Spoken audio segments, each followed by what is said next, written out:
Hi, I'm Jennifer Kuykendall, the director of the Wayne County Museum, and today we are interviewing Mr. Ernest Lofton. Mr. Lofton has documented probably more of our local Black history than any other person. Would you say that's true? I would say pretty close, yeah. Okay, and so you had the first Black-owned photography studio in Goldsboro. And I know, how did you learn photography? I mean, that's something that's, kind of uncommon. I mean, at that time. Well, I had a brother that worked up at Nelson Photo Shop on South Center Street. Downtown. Yeah. Downtown, yeah.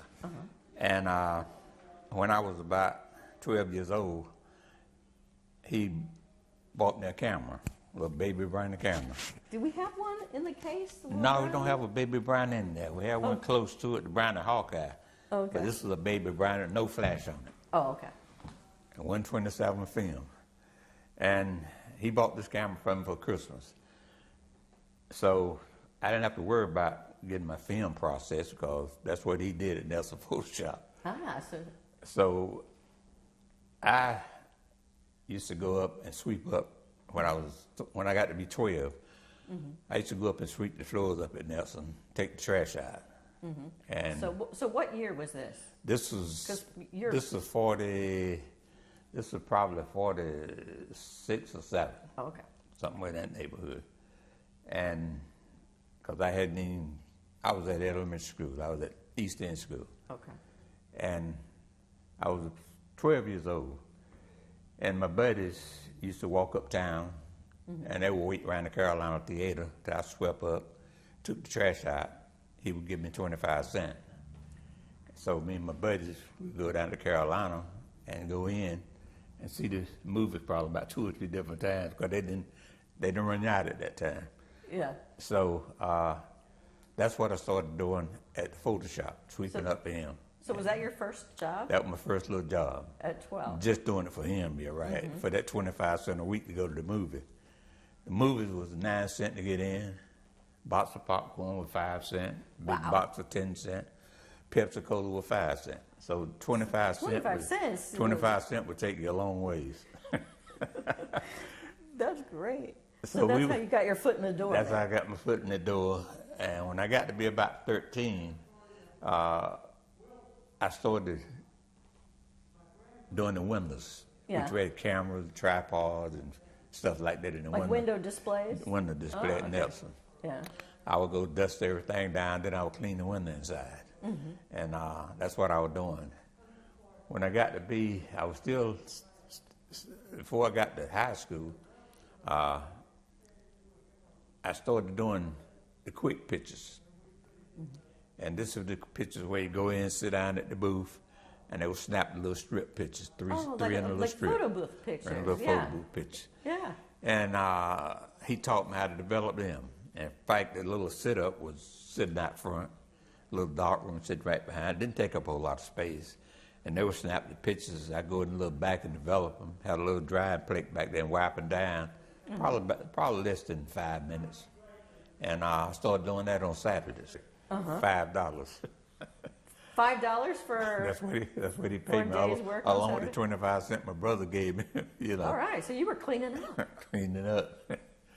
And Mr. Best right there, he was getting ready to go either to college or in the Navy. And he was working at the Western Union, which was 2 doors down from the photo shop. So telegram office? Telegram office, Western Union. Okay. And he was cleaning about an hour and a half a day, going in, dusting, cleaning, mopping on Fridays. Plus, there was a drugstore sitting on the other side of me. He would go in there and mop the floors and grind ice. Back then, you didn't have the ice, man. You had to put the ice in the grind it up for the soda shop out front. We have a grinder like that in our collection. Right. That's what he was doing. So one day he said, "Look, man, I'm getting ready to leave." He said, "You want the job with the Western Union and the drugstore?" I said, "Yeah." So how many jobs did you have? Well, back then, see, I hadn't turned 16. I was about 15 then. And I got the job at the Western Union, which was an hour and a half a day. Yeah. And On Friday, I had to mop the floor, so you're talking about 2 hours. Then I would leave there and go to the drugstore. The girls would give me the buckets, and I'd go back in the back where we had the cooler where the ice stood, grind up some ice, put back behind the soda fountain for them to use, and I'd mop the floor. So I had them 3 gigs right there together. So you were hustling. I was a little hustler then, you know.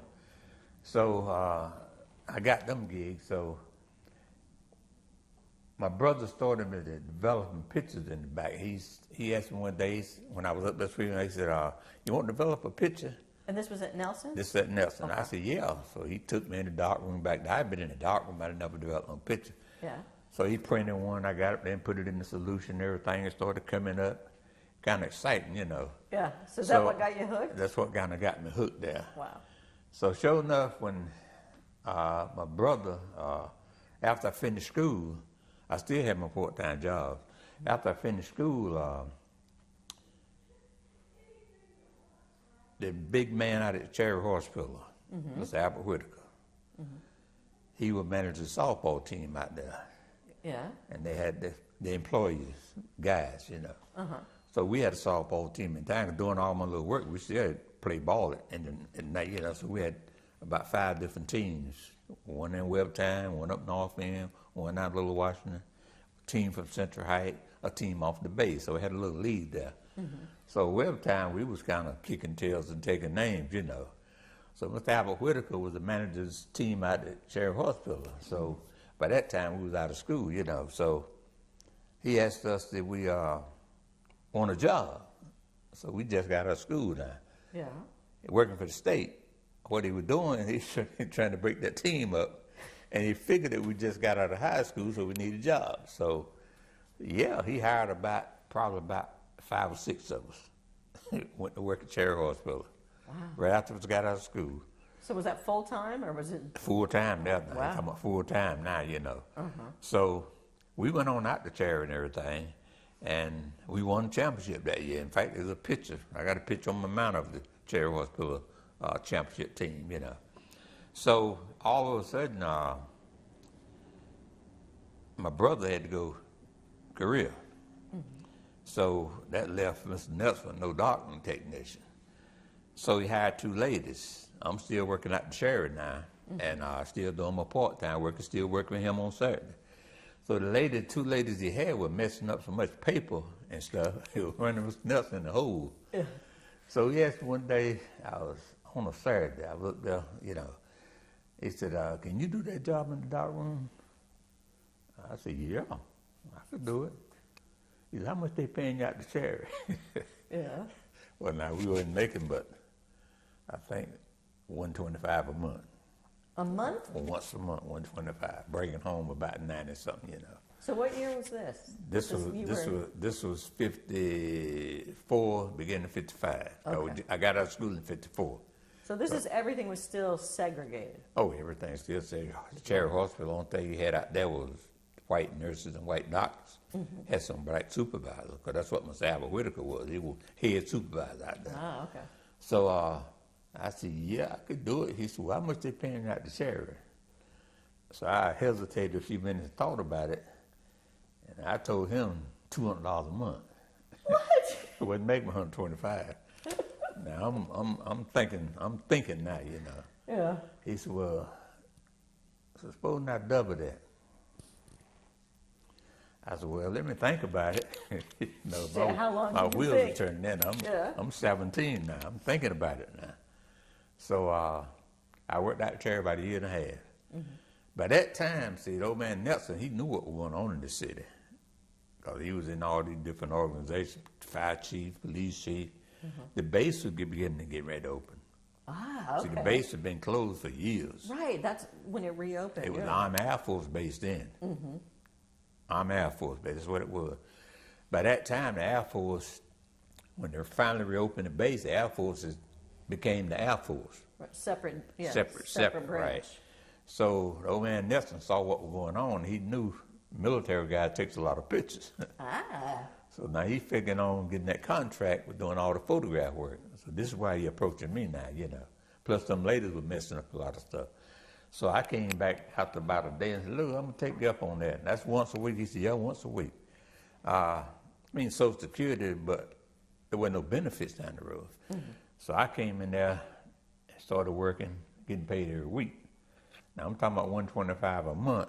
Yeah. Now I'm making, $200 a month and getting paid once a month. I mean, once a week. So that was a whole lot better than that, waiting on that once a month, Yeah. And plus the fact, so when I started doing the darkroom work, we got the base contract, and he found some equipment down in Jacksonville, more modern technique equipment than we had, Yeah. Which could do a whole lot more work at a short period of time. So me and him got to talking, and he knew I could do a little brick work, and he knew I could do a little carpenter work. In fact, I could do a lot of stuff back then I could do now. He said, look, we need a bigger building. He said, right at the drugstore there, the old man getting ready to retire. The right side of us. Right on Center Street. On Center Street. Okay. And it was a lot bigger building. That's the old chicken wire flew I told you about in that building. Okay. So he said, I'm getting ready to get this building because Rat is getting ready to retire. The old man Drug is getting ready to retire, I said, yeah, he told me about you getting ready, So I think Jeffries owned that building at the time. Mr. Nelson knew Jeffries real good too, So he made an arrangement to get this building. So now we're getting some better equipment, more modern equipment. So I had to go back there and figure out how I was going to do it, because doing pictures, you got to have a whole lot of washing, you got to have dryers, you got to have all this type of stuff. And we had some of that stuff in the old shop, but we're getting ready to get one of these high-tech developing machines, because over at Nelson, when we first started in the old building, we were printing them things, doing them by hand. From one solution to another solution. And it just so happened that our business had boomed in because we hadn't got the base, so we could handle it. So when we got the base, we had to figure out, he got another machine that would run them, right through the chemicals. So I had to go back there and build something to make this thing work out right. Yeah. Because instead of 25 rolls of film, I was getting ready to start developing 100 rolls of film. Wow, that's quite an increase. Yeah, because the 25 rolls of film would go in a tank about like that, but real deep. Yeah. Because film had to be real deep, because film stretched out was deep. So now that tank wouldn't hold no more than probably about 30 rolls of film. But we were getting ready to start to getting a whole big lot of them, so we had to have bigger tanks. I went back and built some farms and did all the work back there. Didn't know anything about plumbing at the time, but old man Nelson did. Yeah. But back then we were using galvanized pipes. So he had a threader they could thread the pipes with. So he taught me how to do plumbing work with the galvanized pipes. So you had a lot of on-the-job training in a lot of different fields. Especially in that plumbing. He didn't know anything about bricklaying and carpentering, but he knew how to do plumbing. Yeah. Had a whole lot of pipes out there in Adamsville behind his house that he kept. His wife it would make her mad. She said, I don't know why Nelson got all the more pipes laying out that side of the house and won't get rid of them. And see, Miss Nelson was kind of she would get rid of a lot of stuff, and Earl Nelson would keep everything. Finally, we used them pipes. Yeah. All the more pipes I had out there, went out there one day on those station wagon, got all them pipes, we brought them down, and started replumbing after I built all my farms and everything, and had everything in the assembly line. I had it laid out there neat, And so that allowed for... Right. So we got into that. So all of a sudden I feel like, well, now all this work, I need a raise. Yeah. So now I'm thinking about I'm making this $50 a week. I said, nah, I need more than this. So I went to him and said, look, I have more money than this. I'm doubling my work over there. He said, well, we'll see what we can do. I said, no, we ain't going to see what we can do. I need a raise. That's because I can always go back out to Sheriff Horse. But no, we ain't got to do that. We ain't got to do that. I said, okay. I went up to $75 a week. Wow.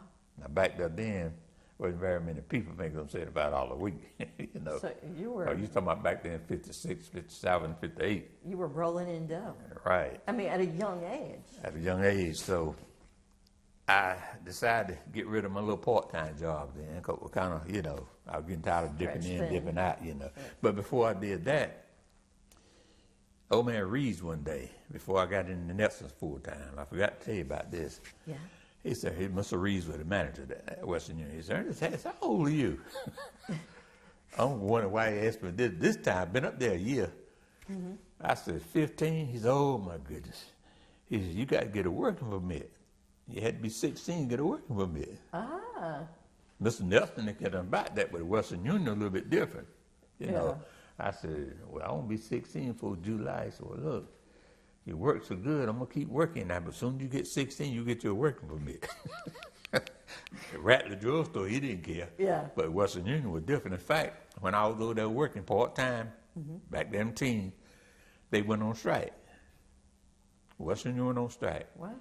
And he came to me and said, Ernest said, nah, I can't stop you from working. He said, I appreciate if you just wouldn't come up here to do no work because we're on a strike. He said, you're not in the union because you're just part-time in your high school. He said, I'll show. He said, but I can't stop you now. He said, but if we get a raise, you'll get a raise. So I said, it make no difference for me. I still had my little hustles, you know. Yeah. So I did. Stayed on strike for about 3 weeks. And he came over to Nelson, told Mr. Nelson he wanted to see me. So the strike was over with. The place was dusty, the floors were dirty. Yeah. But they wanted. I got a 25-cent raise. And so that's during the time it went on strike, you know. Yeah. But I got the working permit. But by the time I did all this other stuff and went to Nelson, I decided when we got the base contract, I would drop them part-time jobs. So I dropped the part-time jobs. In fact, we were at the drugstore over there. He was already out, you know. Yeah. So I dropped the Western Union job, gave it to another young guy. So you were doing photography full-time then? Yeah, full-time now because I'm out of school now and everything, you know. So our business picked up and people started buying more cameras. Yeah. And back then, see, about everybody had a camera, you know, taking pictures, you know, snapshot cameras, you know. Yeah. And black and white was the thing then because color hadn't quite hit the peak yet. Plus, it was a little bit higher. Right. And we didn't do color in our lab. Our lab was a black and white lab. So we went on for years, and probably 10, 12 years, you know, mostly black and white. I did all the camera repairs. In fact, I was the manager of the whole back part back there. I had keys to the front door and the back door. I probably owned a black brother downtown, I had keys to the front doors of a business. So did you, I mean, this was a long time ago, so Yeah. you've got keys to a white Keys to a business. white business. Did anybody give you a hard time, or did everybody downtown know you? One policeman, new guy. guy. They used to have a guy out there on the corner in the little white house. Yeah. He stayed out there all night. He walks the block and checked the business. He was kind of a new guy. And during that time, see, I would come up sometime at 11 o'clock when I had my little dates and everything. I might get up there at 11 o'clock, develop my film for the next day. Well, all the film was in a box, rolled up in bags and everything. All I had to do come up, go back in the dark room, develop my film, hang it up. By the next morning, it would dry. Yeah. So I would go up there anytime because when I went in the morning, by 1 o'clock, I was through. Yeah. I was finished, you know.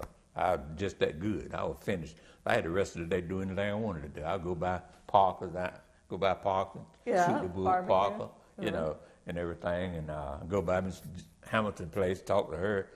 And so I could go back up there anytime, during that day or during that night, whenever. As long as I got that film developed so it could dry overnight, which didn't take about 3 or 4 hours to dry, I could go up there anytime. So that one particular night, I came in about 10 o'clock, 10:30, 10 o'clock. Cut the lights on up front, went on in the back. All of a sudden, there's something beating on the door. I goes out there, police standing up there. I said, no, what the hell did he want? Ain't used to this stuff, you know. I walked, I said, what's the problem? He said, well, I saw the light on in here, and I didn't know whether nobody was breaking in or who. I said, breaking in? I said, look. I said, if I was breaking in, I wouldn't cut the lights on up front. I said, who are you? I said, how long you been on the force? He said, I think about 6 months, you know. Yeah. I said, you the first guy ever came and knocked on this door when I came in to do some work. I said, I got keys to the front and back door. I said, if you got a problem, you talk to your chief tomorrow morning, Chief Lane tomorrow morning. Yeah.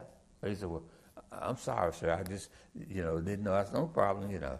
So the next day, I went on the back, developed my film, and I left the next day.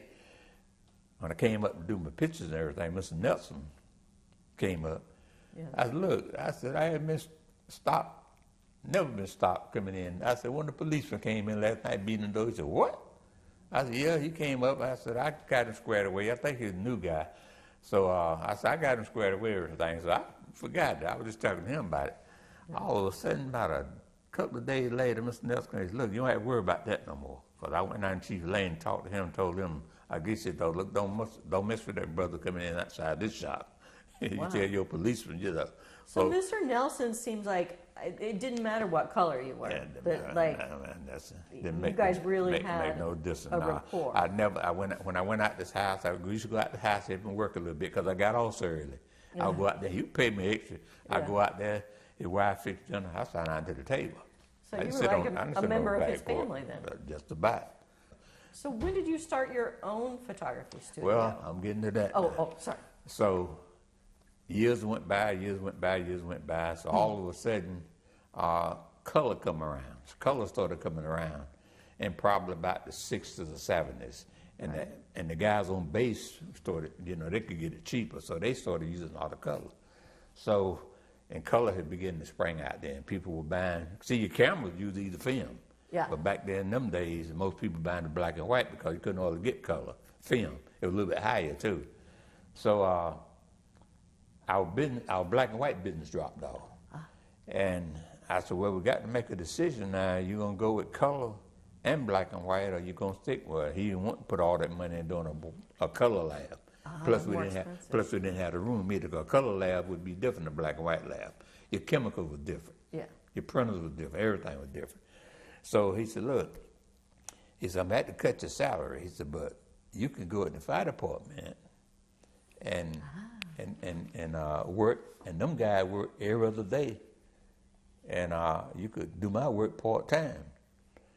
So he said, I could get you on. So I said, he knew some of the firefighters. So back then, we work a day off, they work a day off a day. Mm-hmm. So I said, this sounds pretty good. And I said, well, okay. He said, but you can still do my work part-time, because color work, we had to send it off to we picked it up from the base and from people in town. We had to send it off to a color lab out of town, because there wasn't no color lab in Goldsboro.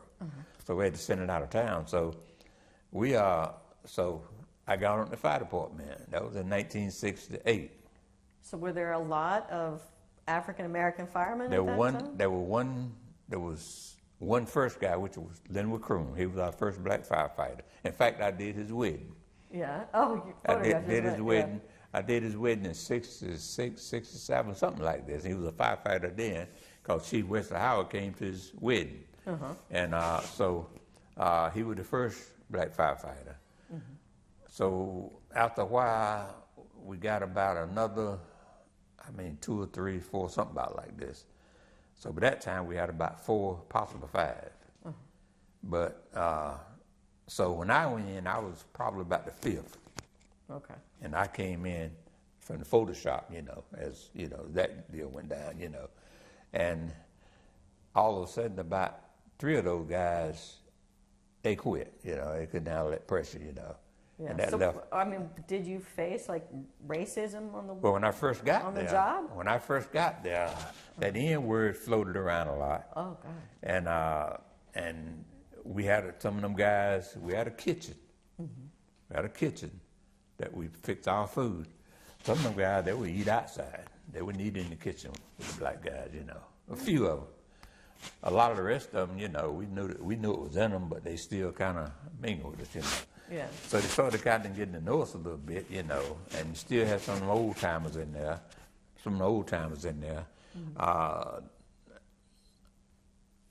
uneducated, a lot of them didn't have a high school diploma, and they kind of were laid back because we were high school graduates. So there wasn't no nothing in our vocabulary that we couldn't handle, Sure. So those guys got a little bit on the word side. So they started kind of talking to us, and kind of, they hassling started, you, or they kind of started accepting it, Okay. And we always had a bunch of guys that would accept it. Didn't make no difference with them, And we always had them kind of in between. Then you had them ones, a few of them that were real, Every now and then, some of them in between would kind of, let you know where they were coming from, So all of a sudden, the government said, you cannot work firefighters those 72-hour work weeks. Every other day for 2 weeks. Then you get one Kelly day, which gave you 3 days off about every 3 weeks. So it was 1 day on, 1 day off. Right, for 2 weeks. Then you get a Kelly day. Then you had 3 straight days off. Oh, that's. Then you go back to one off, one on, one off. That seems like a pretty good deal. So we kind of got a little fire department union in, and we started talking about it and everything. So all of a sudden, the government come down and said we going to 56-hour work weeks. Now, this is right down our line. Yeah. Y'all can work it out any day, any way you want to work it. You can work 2 and then y'all 3, or you can work 3 and then all 4. So we picked all 4. But this meant that we got to hire a whole nother shift now. Aha. Now this is right down my line. Now I'm kicking hard now. We got to hire a whole nother shift. I said, okay, it's time for some promotion. It's time to really get some guys hired. So then I started around. In fact, over at my shop, I used to have meetings with the guys. I got Pat to check them out and make sure, These were the records were good. potential firemen. guys, because I wouldn't go. So you're actively recruiting black firemen to desegregate the fire department. Right, to get more people, more blacks in the fire department. So I had over at the shop one day, I had probably about 12 guys. And when that shift came by, we had to hire all these guys. I went to Geneva, JB. I said, look, we've been driving them trucks and doing all this stuff. We're not being promoted. I said, about that time now, we're getting ready to get a whole new shift in. So that was my move right there. So we went up to probably, at that time, we went up to probably about 15 to 16 blacks. We really, on this new shift that we're coming in, we really got our good amount then. Now it's time for promotions. So all of a sudden, we was kind of driving the trucks then and everything, everything. So time for these promotions now. So we knew we were going to get a couple of black drivers. Well, they ain't going to pass us up like this. We got to get a couple of black drivers. I said, but no officers, see. So we took the test and everything. Took the test and everything, which we were good on the test and everything. So when everything came around, the chief made 3 white guys, had 3 openings, made 3 white guys. City manager told him to take all 3 of them sheets back over to the chief and drop one of those white guys and make a black officer. So he had to do it. So when they come around, they made the first black officer. It wasn't me. They made me and Cedric Braswell drivers. Drivers in the driving the fire truck. So Elroy made lieutenant. So that was great. We got our first black officer, got 2 black drivers. Sure enough, about another year, a little bit less, Charlie Williams retired. And I said, yeah, I'm going to take that test again. I say probably about another year and a half, I got promoted. Yeah. The chief came out there that day. I was up on my pumper, filling up the booster tank, which we got a big tank on the fire trucks, which we call booster tank. They would put out small fires without hooking the hydrant. I was filling the booster tank up. He came up the truck, never looked up. Ernest, you gonna be the next lieutenant. And I just wanted to let you know, I'm standing up on the truck here. I'm knowing all why what's going on. Yeah. I'm a shade ahead of him because I didn't know what the council done told me. And never looked up at me. He turned around, walked away. And I'm standing up there grinning with smirch on my face. I said, now he thought he was telling me something new. And the city council members already done told me what we're gonna go down, So that's when I made officer. So now we got 2. Now we got 2. So you were a real catalyst for change. Oh, in the fire department. Yeah, that was it. I was the person that they were going to always check with Lofton.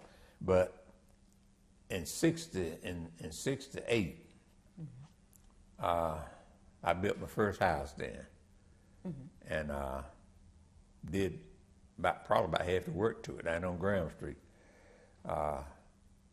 Biggest house down there, do the plans out for it and everything. So when I went in the fire department, in '67. I went in the fire department in '68.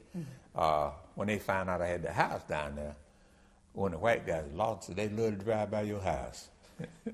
I said, oh, yeah? He said, yeah, man. He said, we out riding and shaking hands. They want to go by that house. A big house, you know, a big, beautiful brick house, you know. And I said, well, that's good. I'm glad that what it was, they were trying to figure out when my house was bigger than theirs, because they were living in rabbit boxes. They were trying to figure out my house was twice as big as some of those guys' houses, you know. Yeah. So that's what they were doing, you know. So we in 1970, I said, it's time for me to open me up a business. I'm still working for Nelson part-time now. Still in the fire department now. I said, it's time for me to, I want my own business. So I started looking around, and right across the street from where I'm at now, on that corner right there where that Muslim place is, there was a guy in there that did tile work. And he was an old man. And I was over there that day, and I was looking around. There was a grocery store outside of it. I said, that building Now, right this is there. at Slocum and Elm Street. Okay. Right. Not my building where I'm at now, across the street. Okay. I said, that's a nice building there. So I said, old man, I'm going to go in there and talk to the old man. So I went in there and talked to the old man. He said, well, Mr. Powell owns this building, the whole building. You know, he said, I'm getting ready to retire. I said, yeah. He said, I'm getting. So he said, you can look around. So I looked around. I said, this would be just right from here. Dark room, a portrait studio, and the front. So I said, look, I said, let me know when you're going to come out of here now. I said, do you have Mr. Powell's number? He said, yeah. I called Mr. Powell. Mr. Powell put the first diamond store, 5 and dime store over there. In fact, that building where I'm in now, he built that building, 5 and dime store. And so I called Mr. Powell. He said, yeah, Mr. Lofton. He said, I'd be glad to talk to you about the building. He said, he's getting ready to retire. I said, okay. I said, when you move out, I'd like to have that building. He said, all right. So the old man moved out in about another month, had all the stuff out there. So I called Mr. Powell up. He said, okay. I said, you don't mind me remodeling? He said, no, help yourself. I went in there, built my dark room in there, built all my tables. I built me a sitting room, portrait studio room where I did all my portraits at. And I had my office up front. Then I had the front where it was, I used to sell records. And jewelry, records and cameras, photographs. yeah, all this stuff. But anyway, when I got my place, I had to get me a loan. I said, I need to get all my stuff at one time. That's some expensive stuff. Because what I was doing, I had one camera, but I was using Mr. Nelson's stuff, taking pictures on the side then. Oh, sure. He knew I was taking pictures on the side, but he wasn't going to knock me, you know. So I went up to Wachovia Bank and talked to the guy. I said, look, I need to get a small businessman loan. I want to open up a business. So he said, well, come on in, let's talk. He said, how much you going to need? I said, I'm going to need probably about $6,000 because I got to have a certain type camera, the studio light. He said, let me check the credit rating. He checked the credit. He said, look, you don't need to wait on no small businessman loan because you can get a small businessman loan at low interest and you had to fill out a lot of paperwork, kind of government type thing, you know. He said, you don't need that. You can get that through the bank. Bill Lingo, he was the big man up there then. Yeah. I said, well, that'll work out fine. He said, you can get that anytime you get ready. I went to Raleigh about 3 or 4 days later. I was off from the fire department and went up there to the company that sold the stuff. I bought my cameras, bought my enlarger, bought my printer, bought all the equipment I needed, you know. And then I had to get some background and everything. All my furniture, I built all that, you know, kind of showcases and everything, you know. What can't you do? Not too much. It's amazing. So that's an old. So then I said, well, let me go tell Mr. Nelson. So after I got started and everything, and got set up and everything, Mr. Nelson, I said, look, I'm starting my own business now.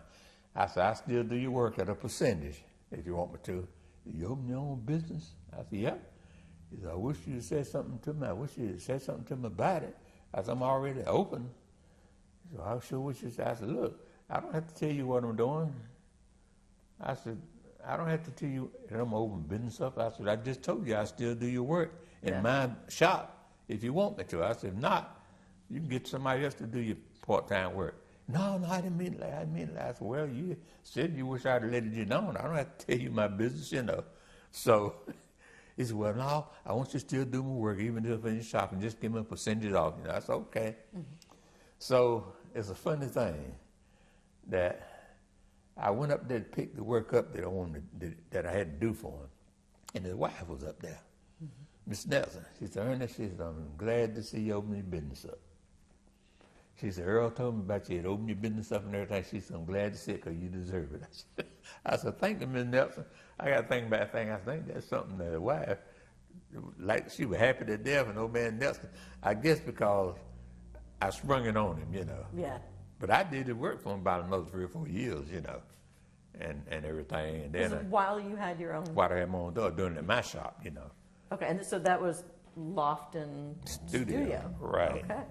And when got over there, I didn't have no parking, you know, because there was another little business that's sitting right outside that building. They torn it down now. And then there was a grocery store over there, which is a Muslim place now. So, and the roof had started leaking. And Mr. Powell said, Lawson, why don't you buy that building? I said, no, you don't have enough parking around it. I said, I need some more parking than that. He said, what about the one across the street over there? I said, what, the furniture store? He said, well, it ain't the furniture store no more. They're getting ready to move out. I said, oh, yeah? That's a big building. It is a big building. Yeah, I said, what kind of price you talking about? He said, we can work something out. I said, okay. So I got to thinking, that's a big, I don't need all that building. I said, plus I know the price is going to be kind of high. So I called my buddy Pat. I said, look, you always said that if somebody would come along and you want to go in business with me. I said, I'm thinking about buying that building over there. He said, what building? I said, over there with Power. He said, oh, yeah. He said, yeah, man, let me know. I'll go in with you. I said, okay. So I called Mr. Powell. Mr. Powell, I said, what kind of price are you talking about? He said, Mr. Lawton, he said, I let you have $50,000. He said, you got a big building and it's brick and everything. I said, no. I said, I'll tell you what, by the time I do all the paperwork, let's say about $45,000. He said, well, I can live with that. Yeah. So I bought that building over there. So I called Pat up. Pat, we had a deal. We had to sign all the paperwork and everything. That's when we went into business together. So I had my studio up front. I said, Pat, let's put us a lounge in. He said, yes, put us an add-up lounge in there. Yes, there were like several businesses in there, right? And it was the name of the lounge was the Pink Panther Lounge. Pink Panther. I love that. He said, on the other side, let's put a restaurant in, like a Pat loved to cook. Let's put a restaurant. I said, okay. I said, let's put a beauty shop in the back. So I said, well, let me draw some plans up now. So after I drew my plans up, I had my studio up front. I had the Pink Panther Lounge right behind me. And we went around and put a restaurant over there. And we had a middle room there that we hadn't figured on nothing. We decided to use it for a restaurant space, to eat, sit there and eat. Then we had a beauty shop on the back. So now we had this little mini mall. Yeah. So we were rolling there and everything, and all of a sudden, people in the lounge were saying, Lord, you need somewhere to dance back there, man. So we're back there drinking beer, we need somewhere to dance. So I said, well, let me think about it. I had this big portrait room sitting right side of my office and my dark room that I used for my bridal portraits. I went in there one day, I said, well, now if I put a petition, and there was a petition in there, I said, if I take that petition out and put my backgrounds up there, I said, it'd be just like that wall being back there because I'm not going to be taking no pictures at night. I'm not going to be using a portrait studio at night. So I said, I could turn that into a dance floor. So dance floor by night, photography, right, portrait studio by day. Right. So that's what I did. I took it because we put all the petitions in it. We put every one of them petitions in there now. When I designed that thing, we put all them petitions in there. So I knew how to take a petition out. Yeah. So I took that petition out and put my backgrounds up there.